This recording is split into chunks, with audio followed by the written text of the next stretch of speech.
যে কোনো মুহূর্তে বিপদ দিয়ে তোমাদেরকে নাস্তানাবুদ করতে পারি। বিশ্বাসী বলে যদি নিজেকে দাবি করো, সব সময় ডাকতে হবে একজন সত্তাকে। বলেন তিনি কে? এই কথা ক্লিয়ার? এই সবগুলো উদাহরণ শেষে সবার কাছে ক্লিয়ার হয়েছে না যে বিপদ থেকে, আপদ থেকে, পরীক্ষা থেকে, ক্যালামিটি থেকে আমাদেরকে কেউ বাঁচাতে পারে না একজন সত্তা ছাড়া। আবারও বলেন তো তিনি কে? ক্লিয়ার? হ্যাঁ, সবাই বুঝতে পারছেন? আচ্ছা, এবার আমরা দেখি বিষ্ণু ইসা ইসলামের জীবনে বিপদ আপদ ছিল কিনা। উনি বিপদ আসলে কিভাবে ডিল করতেন, বিপদ আসলে কোন দোয়া পড়তে হয়, কিভাবে ফরিয়াদের হাত উত্তোলন করতে হয়, কিভাবে রবের দরবারে নতজানু হয়ে ফরিয়াদ করতে হয়, এটা জানার দরকার আছে না নাই? আসলে আমরা বিষ্ণুনবীর জীবনী থেকে দেখি বিপদ আসলে উনি কি করতেন। বিপদ আসলেই প্রথমে বিষ্ণুনবী ইসা ইসলাম একটা দোয়া পড়তেন। কি পড়তেন? তিনি পড়তেন ইন্না লিল্লাহি ওয়া ইন্না ইলাইহি রাজিউন। নিশ্চয় আমরা আল্লাহর জন্য, নিশ্চয় আমরা কার দিকে ফিরবো ভাই? আবার কার দিকে ফিরবো? আওয়াজ করে বলুন তো, আমরা এসেছি কার কাছ থেকে, আবারও ফিরে যাব কার কাছে?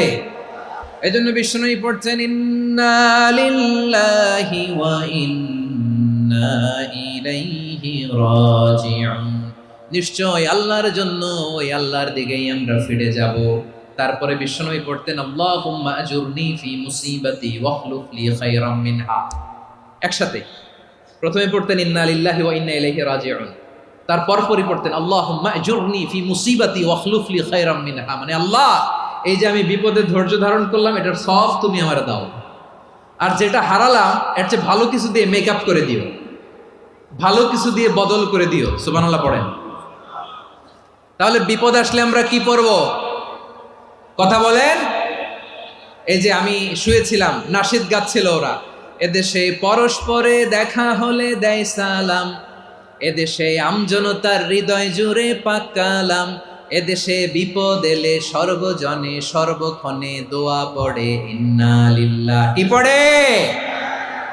সুবহানাল্লাহ সুবহানাল্লাহ সুবহানাল্লাহ সুবহানাল্লাহ। এদেশে আজান শুনে সূর্য ওঠে শহর গ্রামে, এদেশে আজান শুনে সূর্য ডুবে সন্ধ্যা নামে, এদেশে সকল কাজে সবাই বলে বিসমিল্লাহ, এদেশে ভালো কিছু দেখে শুনে হাসি মুখে সবাই বলে মাশাআল্লাহ। সুবহানাল্লাহ পড়েন।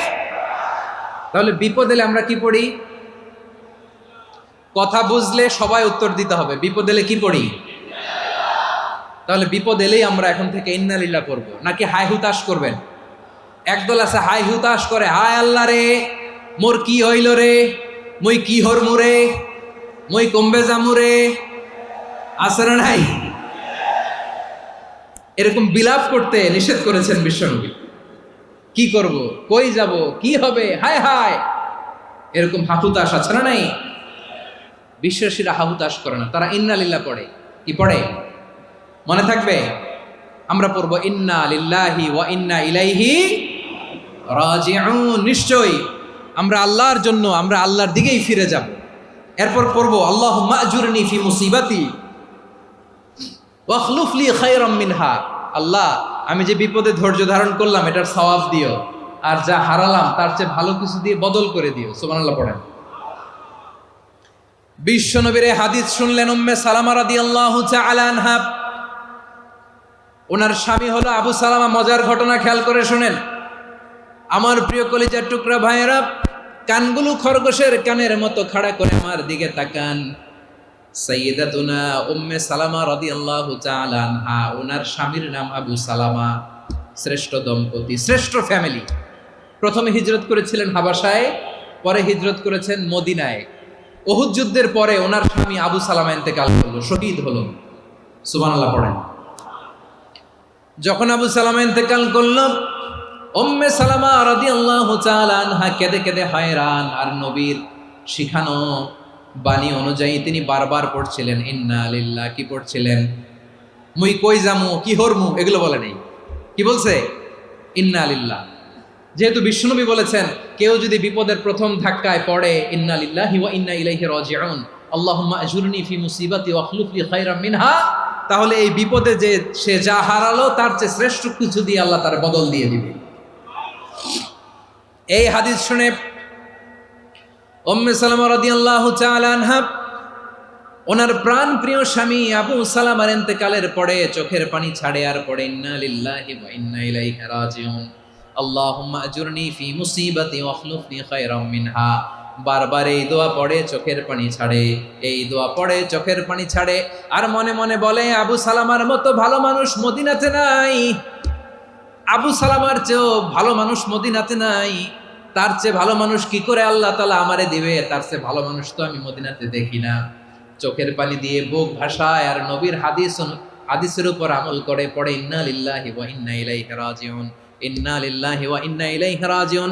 পড়তে পড়তে চোখের পানি ছাড়ে আর চিন্তা করে বিশ্বনবী বললেন এই দোয়া পড়লে যেটা হারালাম তার চেয়ে ভালো কিছু দিয়ে আল্লাহ পুরস্কার দেয়। আবু সালামার চেয়ে ভালো মানুষ মদিনার মধ্যে আর কে হতে পারে? কি আজীব তামাশা, কি অবাক করা ঘটনা।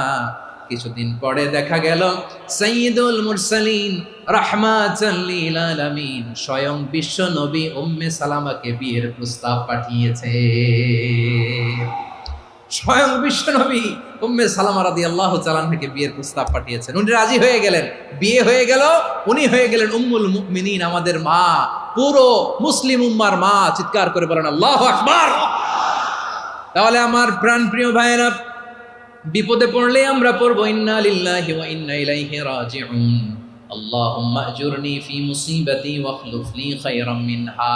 পড়বেন না? যারা যারা বিপদ আসলে এই দোয়াটা পড়বেন এখন থেকে আওয়াজ করে ইনশাআল্লাহ বলেন। যা হারাইছেন তার চেয়ে শ্রেষ্ঠ জিনিস দিয়ে বদলা দিবে কে?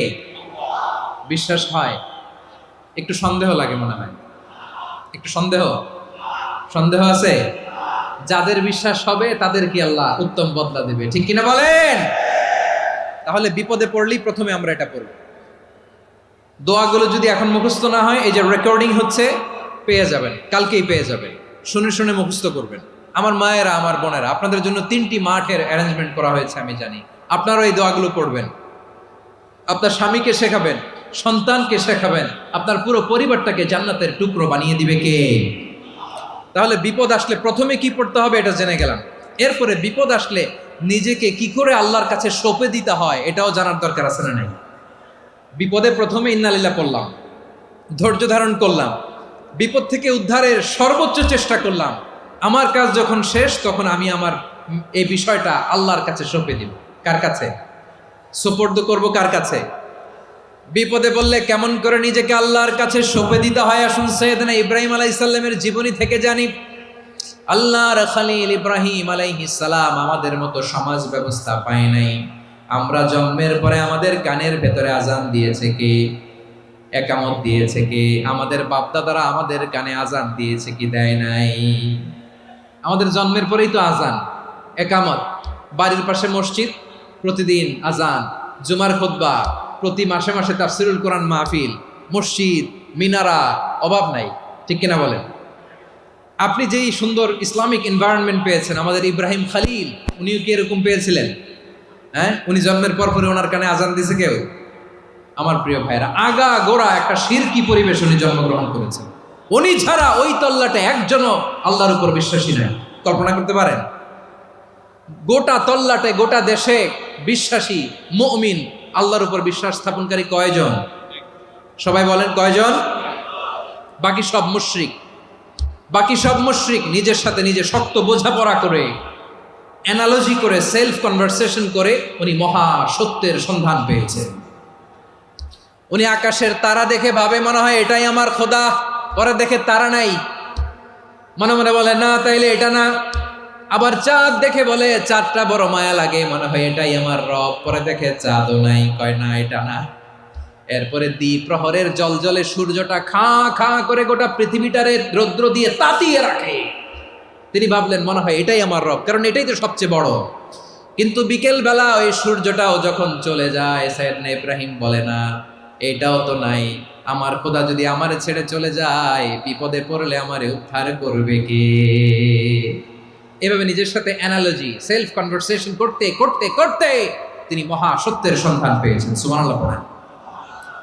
সব শেষে তিনি ডিসিশন নিয়ে ঘোষণা দিলেন, ইন্নী وجهت وجهي للذي فطر السماوات والأرض حنيفا وما أنا من المشركين নিশ্চয় আমি এমন সত্তার দিকে মনোনিবেশ করলাম, মুখাপেক্ষী হলাম, যিনি আকাশ বানিয়েছেন, জমিন বানিয়েছেন, আমি মুশরিক নই। সুবহানাল্লাহ।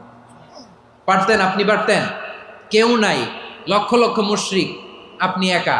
ওনার মতো এরকম বিচক্ষণতা দিয়ে আল্লাহরে খুঁজে পাইতে পারতেন আপনি? কি নবী ছিল, আল্লাহকে খুঁজে পেয়েছে। যখন আল্লাহর ইবাদত শুরু করলো, এই কথা ছড়ায় পড়লো চারদিকে। নমরুদ সাইয়েদনা ইব্রাহিমকে ডেকে পাঠালেন। নমরুদ বলে, ইব্রাহিম, তুমি নাকি মূর্তির পূজা না করে কোন নতুন রবের ইবাদত করো, কে তোমার রব? সাইয়েদনা ইব্রাহিম বললেন, রব্বি আল্লাযী ইউহয়ী ওয়া ইউমীত, আমি এমন রবের ইবাদত করি যিনি জীবন দেন, যিনি মৃত্যু দেন। নমরুদ বলে, তাই নাকি? তোমার রব জীবন দেয়, মৃত্যু দেয়, আর এটা তো আমি দেই। আমিও তো জীবন দেই, আমিও তো মৃত্যু দেই। সাইয়েদনা ইব্রাহিম বললেন, কেমন করে তুমি জীবন দাও, মৃত্যু দাও, একটু দেখাও তো। নমরুদ জেলখানা থেকে দুজন কয়েদিকে ডেকে আনলো। কয়েদি এনে অর্ডার করলো, একটাকে এখনই শিরোচ্ছেদ, হেড অফ, ডেথ পেনাল্টি, মৃত্যুদণ্ড দেয়া হলো, ফিনকি দিয়ে রক্ত বেরোনো।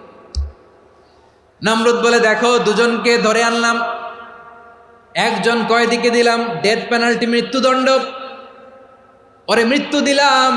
আরেকজন যে দাঁড়িয়ে আছে, চাইলে ওরেও আমি মৃত্যুদণ্ড দিতে পারি, কিন্তু না, ওরে আমি দিব না, ওরে আমি বাঁচাইয়া দিলাম, ছেড়ে দিলাম, মানে জীবন দিলাম। দেখো ইব্রাহিম, তোমার চোখের সামনে একজনরে মৃত্যু দিলাম, আরেকজনরে জীবন দিলাম। আপাত দৃষ্টিতে তাই তো, একজনরে তো জীবন দিল, আরেকজনরে মৃত্যু দিল।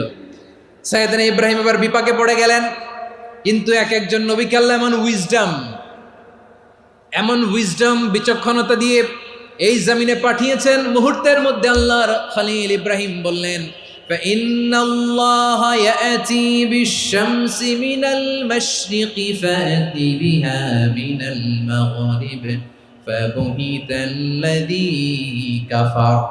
আল্লাহর খলিল ইব্রাহিম বললেন, নমরুদ, বুঝলাম তুমি জীবন দাও, মৃত্যু দাও, দেখলাম, কিন্তু আমার রব, আমার আল্লাহ প্রতিদিন সকালবেলা উষা লগ্নে ওই পূর্ব দিগন্ত থেকে সূর্যটাকে উদিত করেন, সাঁঝের বেলা, বিকেল বেলা, কুথুরি লগ্নে, সন্ধ্যাবেলা ওই দ্বিপ্রহরের জলে সূর্যটাকে পশ্চিম দিগন্তে ডুবিয়ে দেন।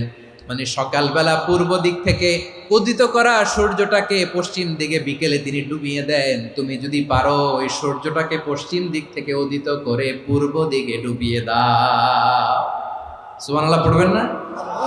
দেখেন, ইনস্ট্যান্ট ইন্টেলেক্ট, মুহূর্তে বিচক্ষণতা, উইজডম কাকে বলে? নমরুদ পারবে? নমরুদের বাপ পারবে? ওর দাদা, ওর 14 গোষ্ঠী, গোটা বিশ্বের সব ক্ষমতাধর রাষ্ট্রনায়করা একসাথে হলে পারবে?